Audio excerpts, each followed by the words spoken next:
আচ্ছা, আমরা যেটা সবসময় ভেবে থাকি যে সায়েন্স পড়া মানে একদম প্রজেক্ট, হাতে কলমে কাজ, একদম প্র্যাকটিক্যাল ভাবে সবকিছু শেখা, সেক্ষেত্রে মানে ইতিহাস, ভূগোল, ইংরেজি, বাংলা পড়েও সেটাও হাতে কলমে কাজ করে শেখা যায়, সেটাই আপনারা তার মানে শেখাচ্ছেন ছাত্রছাত্রীদের।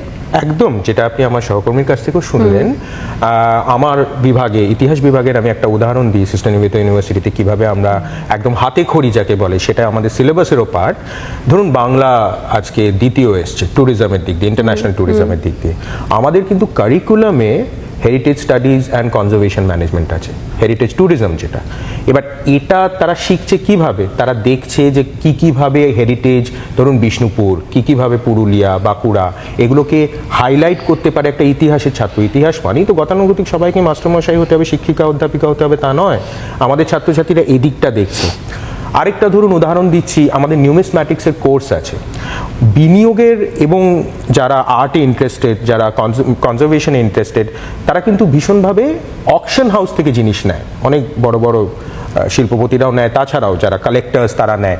আমাদের কিন্তু হ্যান্ডস অন ওয়ার্কশপ হয় on coin making, coin valuation হয়েছে এসএনইউতে বিরাট বড়। তা আমাদের ছাত্রছাত্রীরা ভবিষ্যতে অকশন হাউসে যেতে পারবে, রাইট? আপনি এই ফিল্ডগুলোতে, আমার নিজের মাস্টার্সের ছাত্রছাত্রীরা বিরাট বড় একটা অ্যাডভার্টাইজিং ফার্ম ওগিলভিয়ান ম্যাথারে ইন্টার্নশিপ করেছে, ইন্ডিয়ান মিউজিয়ামে ইন্টার্নশিপ করেছে।